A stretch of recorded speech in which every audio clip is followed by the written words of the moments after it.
Namasté et bienvenue. Ici Nicole.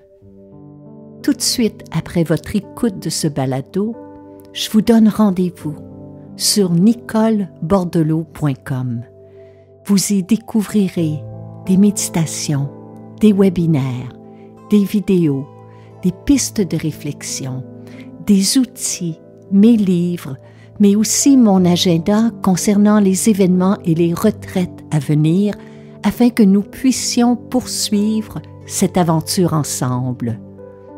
Merci et bonne écoute.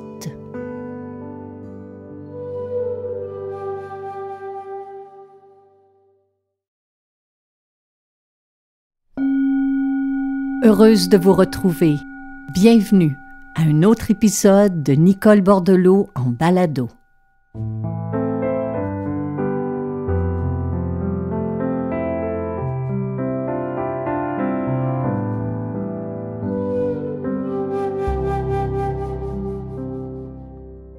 Ah, quel bonheur de vous retrouver.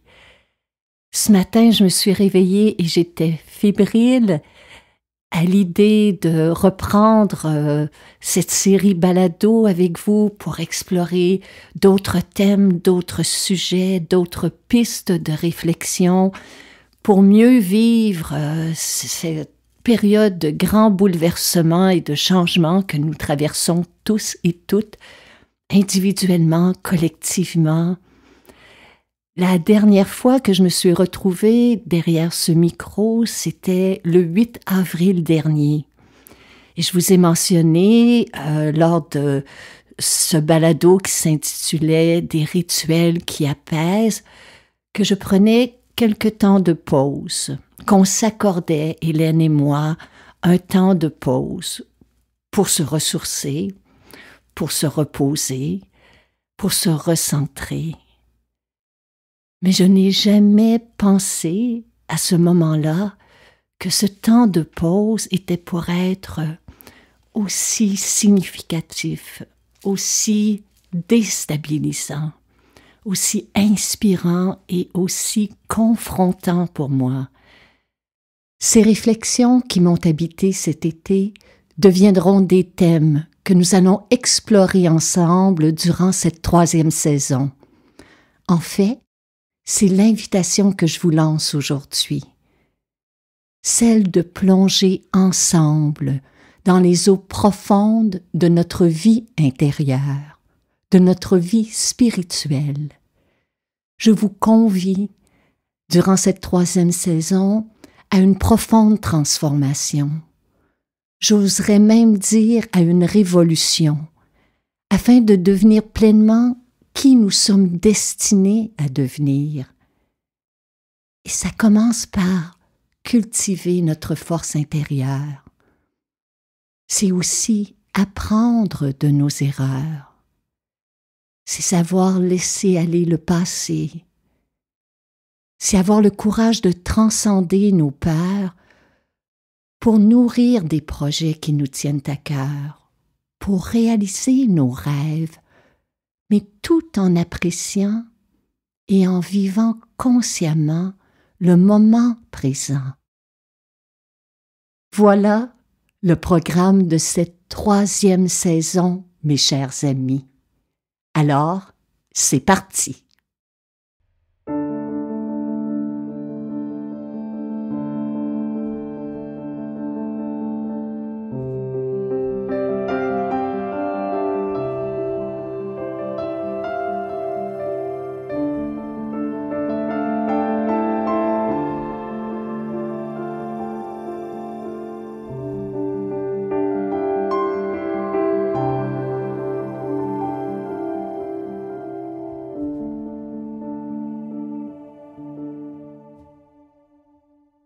Il y a des leçons dans la vie que l'on doit apprendre et réapprendre maintes fois.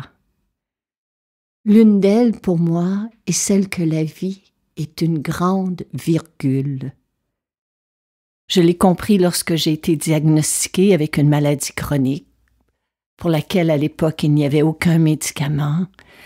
J'ai compris qu'à ce moment-là, je devais effacer les points au bout de mes phrases, de mes certitudes, de mes idées fixes, de mes convictions, pour y glisser une virgule, comme un souffle, comme une parenthèse, ouverte sur la vie, ouverte sur mille et une possibilités. Donc, le 8 avril dernier, en vous soulignant que c'était maintenant le moment de prendre une pause, en tête, j'avais l'impression que ce temps de repos serait de quelques semaines tout au plus.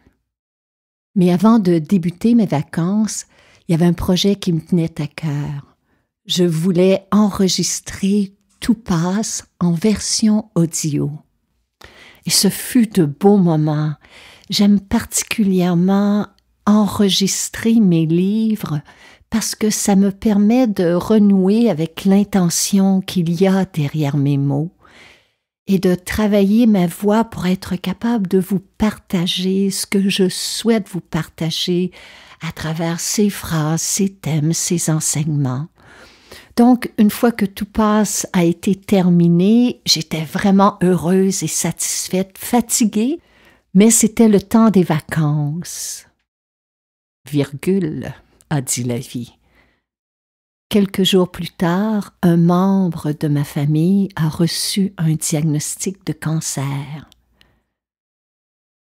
Et là, j'ai compris qu'il me fallait être présente pour l'accompagner à travers les visites, les traitements, ce qui était à venir.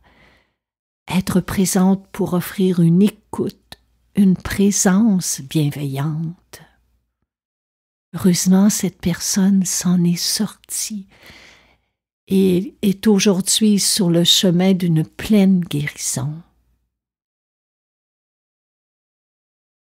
Après cet épisode, je me suis assise pour planifier ces vacances qui avaient été reportées et du coup, j'ai ressenti l'immense fatigue que je portais dans mon corps, la lourdeur sur mes épaules, la lassitude, et j'ai compris que ces vacances seraient bien différentes de celles que j'avais planifiées, que les activités seraient remplacées par l'immobilité, que les conversations avec les amis, les visites planifiées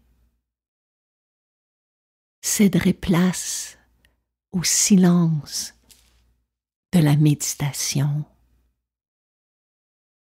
que la productivité à laquelle je m'étais habituée deviendrait une création, mais intérieure.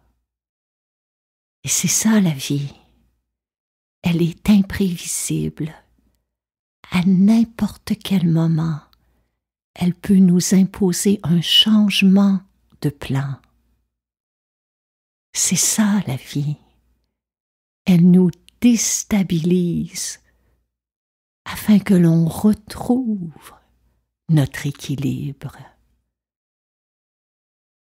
Alors avec humilité, je me suis inclinée devant elle et c'est là que j'ai redécouvert un trousseau de clés qui m'avait beaucoup aidé à traverser des moments difficiles dans mon existence.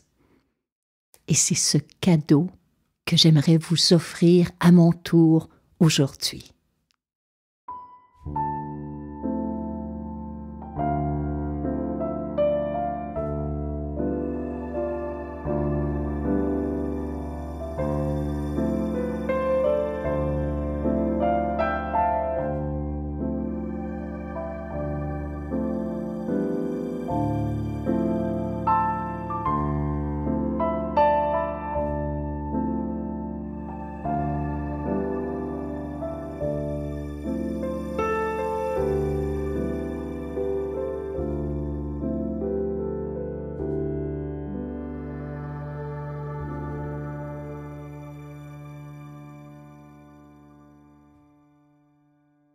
Mon trousseau contient 5 clés.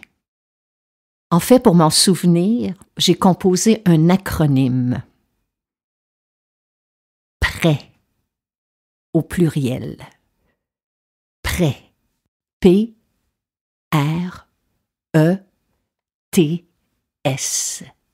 Être prêt. Prêt à quoi? Prêt à toute éventualité. Prêt à accueillir tout changement. Prêt à s'ouvrir. Prêt à lâcher prise. Prêt à vivre autrement. La première clé. P. P comme dans posture. P comme dans position. Quelle est ma posture face à la vie? Quelle est ma position face à la vie? Comment est-ce que j'habite mon corps? Comment est-ce que je le positionne dans l'espace? Car comment on se tient physiquement indique aux autres comment on se sent intérieurement. Notre posture, c'est notre état de présence au monde, ou, à l'inverse, notre posture indique notre absence au monde. En fait, ce que je veux vous dire par là, c'est comment on se tient, notre posture et notre état intérieur sont intimement liés. Prenez par exemple la dernière fois où vous étiez stressé, angoissé, frustré ou impatient. Eh bien, ça se manifeste par des tensions corporelles, par des dérèglements de notre digestion ou de notre sommeil. Donc, on sait que notre esprit influence notre corps. Mais sait-on que notre corps, lui aussi, agit sur notre esprit? Avez-vous déjà remarqué, par exemple, quelqu'un dans votre entourage qui est angoissé ou négatif ou déprimé? Avez-vous déjà observé leur posture? Très souvent, vous allez remarquer que le dos est courbé, les épaules peuvent être affaissées comme si elles étaient très lourdes, le cœur même semble lourd, le regard peut être baissé, la tête penchée par en avant. À l'inverse, si vous observez la posture de gens autour de vous, qui émanent la confiance, la joie de vivre, une certaine force intérieure, observez comment ils ou elles se tiennent. Très souvent, leur poids est divisé sur leurs deux jambes, le dos est droit, les épaules sont basses, la cage thoracique, le cœur semble ouvert. Ici, la question se pose.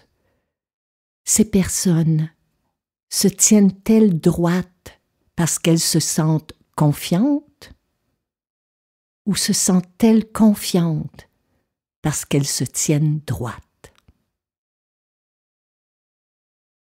Ici, le fait de redresser notre corps, c'était aussi redresser notre état d'esprit. Le mot-clé, c'est P, posture pour présence.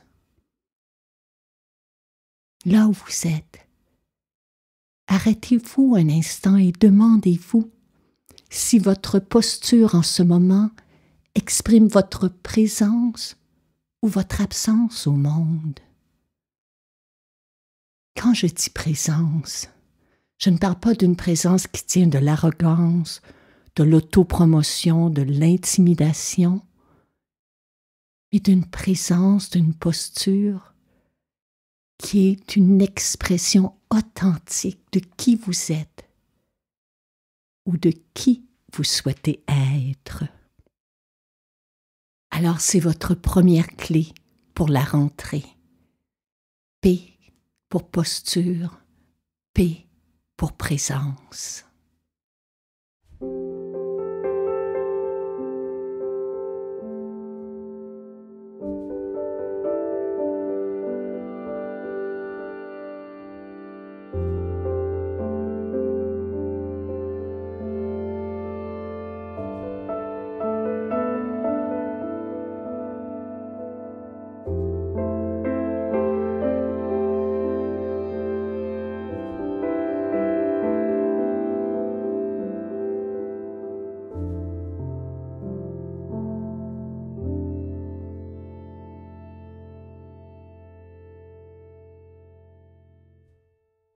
Quand petit à petit on modifie notre registre postural, nous transformons graduellement nos croyances sur nous-mêmes. Alors qu'on se croyait une personne fragile, timide, angoissée, vulnérable, on découvre graduellement qu'il y a en soi une force insoupçonnée. Non seulement on change notre posture, on change notre vision de nous-mêmes, on change aussi notre vision du monde. C'est ce qui nous amène à la seconde clé. Si la première est P pour posture, présence, la deuxième est R pour respiration. Savez-vous que comment vous respirez en ce moment même joue un rôle crucial sur votre niveau d'énergie physique et sur votre équilibre mental?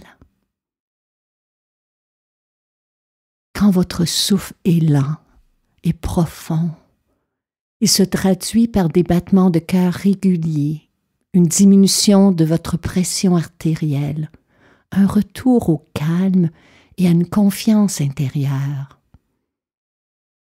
Au fil de la journée, avant de saisir votre téléphone ou d'allumer votre écran, quelques respirations par le nez peuvent vous permettre de contrebalancer l'excitation, l'agitation et la dispersion mentale. Faisons-le ensemble dès maintenant. Prenez quelques secondes pour ajuster votre posture. Inspirez lentement par le nez. Expirez par la bouche en soufflant. Une autre fois. Inspirez lentement par le nez. Expirez en soufflant par la bouche. À présent, fermez vos lèvres. Inspirez par le nez. Expirez par le nez. Une autre fois, inspirez lentement.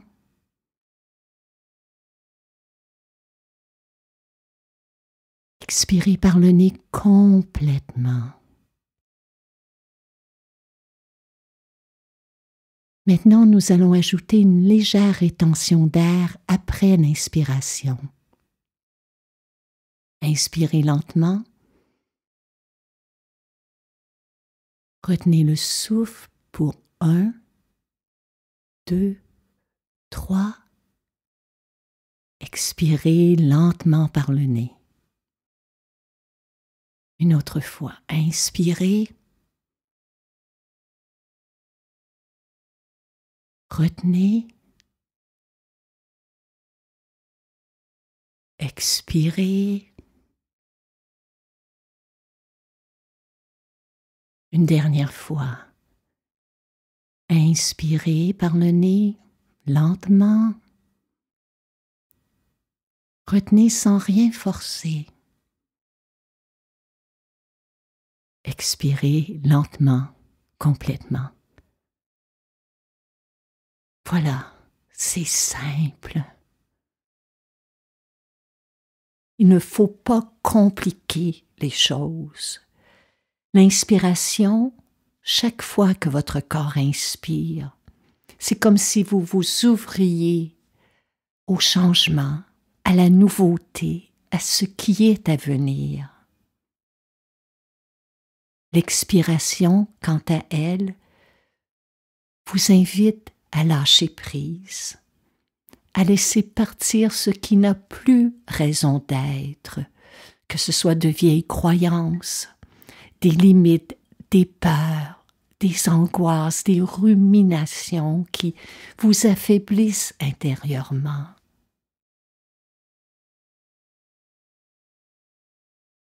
Quand votre corps est bien positionné, détendez l'intérieur du ventre.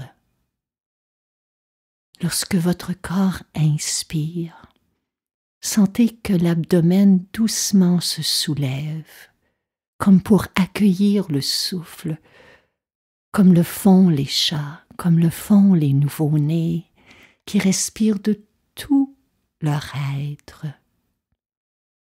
Et lorsque votre corps expire, assurez-vous qu'il expire complètement. À la fin de l'expire, pressez doucement le nombril vers la colonne vertébrale, puis relâchez complètement le ventre pour recevoir de nouveau la prochaine inspiration. Respirez à votre propre rythme. N'essayez pas d'imiter la respiration de quelqu'un d'autre. Lorsque vous respirez, faites-le consciemment, faites-le pleinement. Accordez-vous des moments ici et là dans la journée pour prendre 3, 4, 5 respirations en pleine conscience. Que votre inspiration soit ouverte sur le monde, que votre expiration soit complète et profonde. Savoir respirer, c'est savoir se recentrer. Respirer profondément, c'est solidifier sa confiance en soi, mais aussi en l'existence. C'est stimuler sa créativité, c'est transcender la peur, l'anxiété. Et cela s'apprend à tout âge. Donc, la deuxième clé, respirer.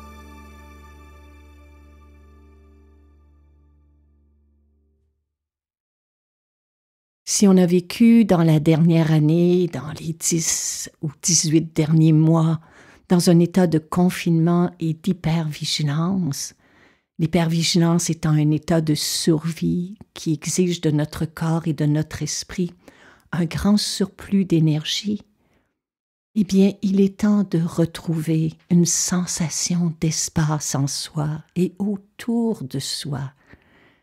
Et c'est notre troisième clé.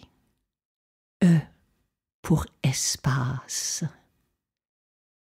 Cet été, j'ai compris que si je voulais agir positivement et concrètement sur l'état de fatigue accumulé, il fallait retrouver de l'espace. Et l'espace, c'est quelque chose d'invisible, c'est quelque chose qui est difficile à définir. Mais c'est quelque chose que notre corps peut ressentir. Une des pratiques très simples pour moi et qui est des plus efficaces depuis un grand nombre d'années est celle de lever les yeux au ciel. Lorsque je sors à l'extérieur, au lieu d'avoir le regard focalisé sur mon téléphone ou de tout de suite être pris dans ma tête avec les projets, la liste de choses à faire et de tâches à accomplir, je soulève les yeux au ciel pour retrouver en moi un sentiment de vastitude, un sentiment de plénitude. Il suffit de s'approcher d'une fenêtre pour lever les yeux vers le haut lorsque nous sommes à l'intérieur, lorsqu'on se sent confiné, lorsqu'on se sent pris dans nos pensées, nos inquiétudes, nos ruminations. C'est un signal de lever les yeux vers l'espace, vers le haut, vers plus grand, plus vaste que soi. Par exemple, si vous m'écoutez en marchant, Au lieu que votre regard, vos sens se focalisent sur ma voix uniquement, sur les objets qui vous entourent, les voitures, les arbres, les bâtiments, tout en m'écoutant, détendez votre regard et laissez venir à vous l'espace entre deux arbres, l'espace entre deux voitures, ou même l'espace entre vous et cet écran à travers lequel vous m'entendez présentement. C'est une clé des plus importantes qui nous permet de nous recentrer, de nous stabiliser, de nous solidifier intérieurement. Par exemple, lors d'une conversation difficile avec quelqu'un, au lieu d'être focalisé de façon intense, de façon hyper vigilante sur la personne, de détendre notre regard pour voir aussi l'espace de chaque côté de cette personne, au-dessus d'elle et derrière elle, tout en sentant l'espace qu'il y a de chaque côté de soi, devant soi, derrière soi et au-dessus de soi. Et on peut même emplir cet espace d'une intention, d'une motivation. Par exemple, si notre intention est celle de la bienveillance ou de l'écoute, de sentir que nous sommes dans un espace empli de cette écoute, empli de cette bienveillance. En ce moment même, en m'écoutant, détendez votre visage. Détendez vos yeux, revoyez votre posture, reconnectez avec votre souffle et retrouvez l'espace qui vous entoure, l'espace qui est en vous, l'espace qui est autour de vous, autour de nous.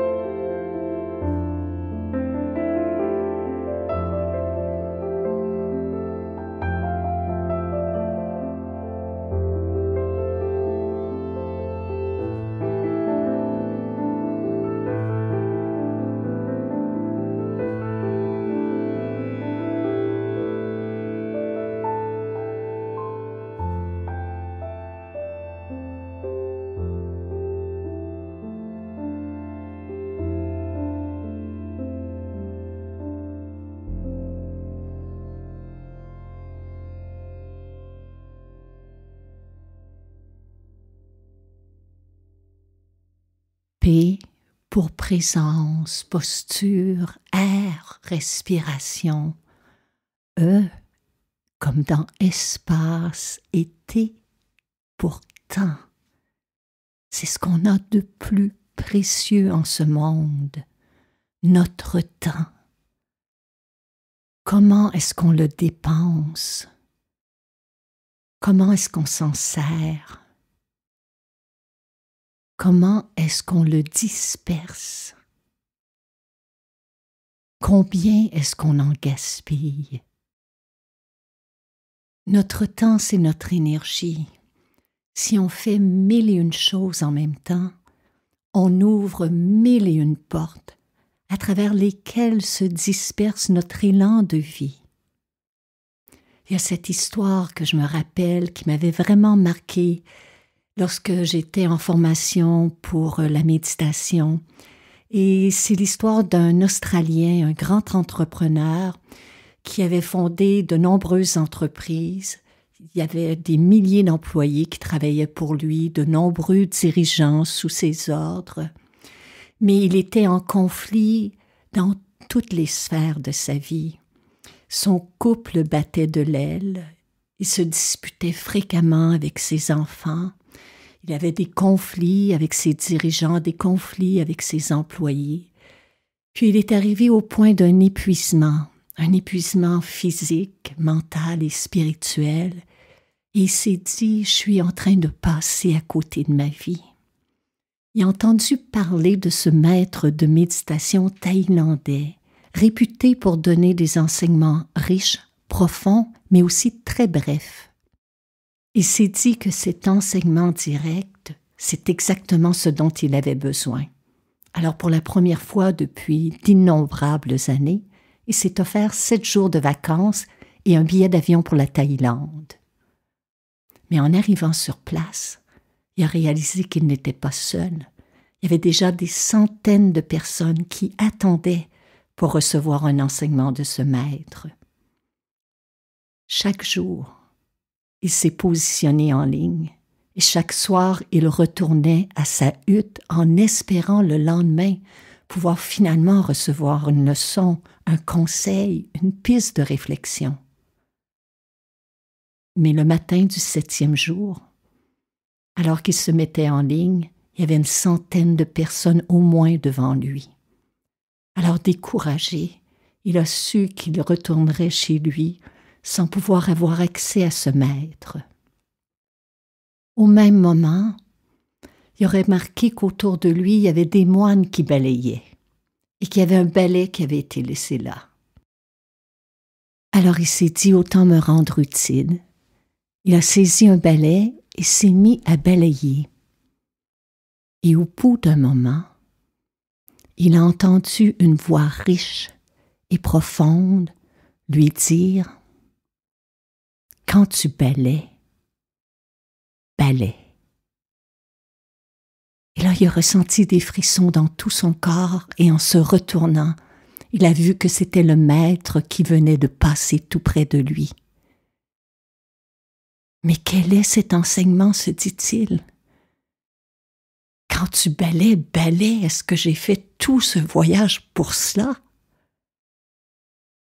Ce soir-là, une fois dans l'avion, il s'est dit qu'il devait y avoir un enseignement plus profond derrière ces mots si simples.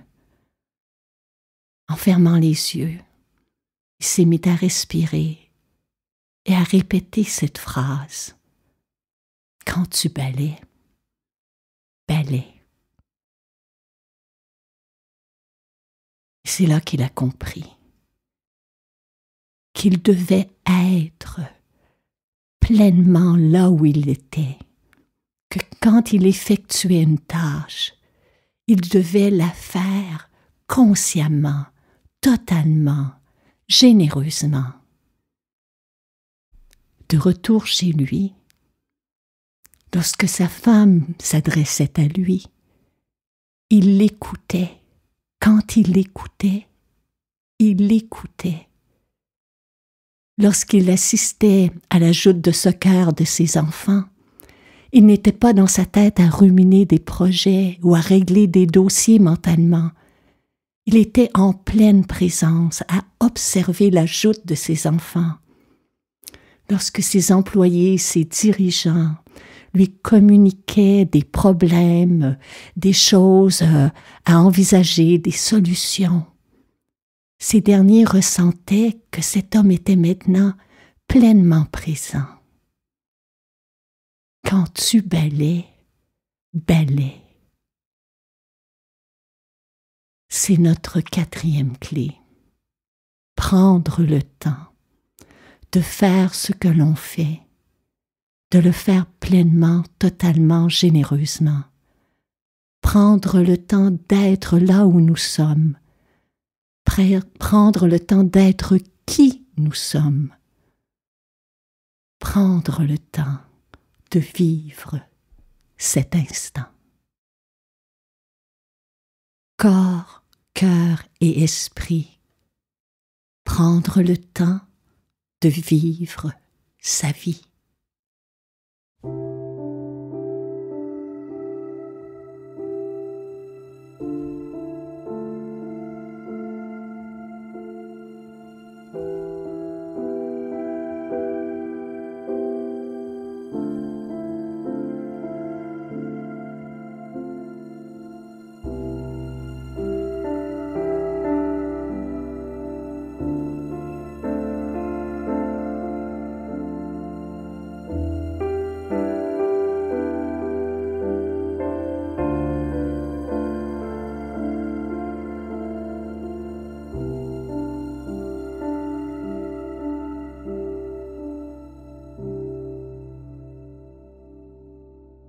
tu balais. Peut-être que cet enseignement vous a fait sourire. Eh bien, devinez quoi? C'est notre 5e et dernière clé.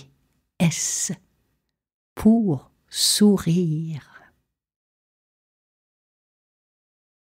Le saviez-vous que lorsque vous soulevez les commissures de vos lèvres, vous indiquez à votre cerveau qu'il est temps de relancer dans votre organisme des hormones naturelles qu'on appelle les endomorphines.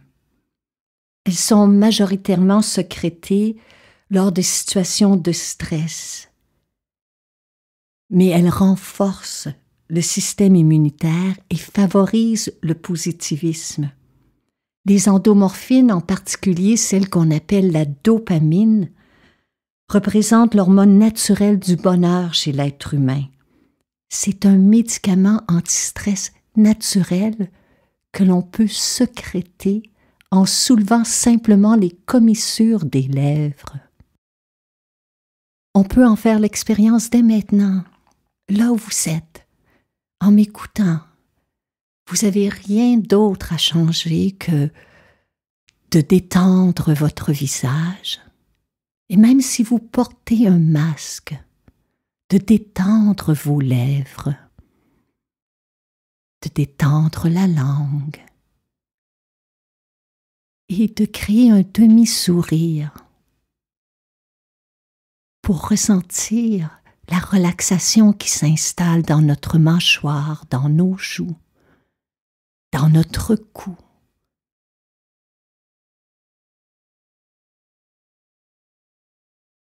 Maintes fois dans la journée, le simple fait de se détendre intérieurement et de créer ce demi-sourire peut changer notre expérience d'un instant, peut nous aider à sortir de nos inquiétudes, d'une angoisse. C'est une clé dont on peut se servir maintes fois dans une journée pour changer notre état d'être, mais c'est aussi une clé pour favoriser le bien-être de ceux et celles qui nous entourent. Alors voilà, mes chers amis, ce trousseau maintenant vous appartient. Je vous invite à en faire l'expérience. Je vous invite à le partager avec vos enfants, vos adolescents, votre famille, vos amis. Je termine en vous disant merci. Merci d'être de retour à l'écoute de cette série. Merci de la partager avec vos amis, avec votre famille. Merci d'inscrire votre appréciation, que ce soit sous forme d'étoiles ou en mots, sur vos différents portails. C'est notre seul salaire, mais c'est le plus beau et le plus précieux pour nous.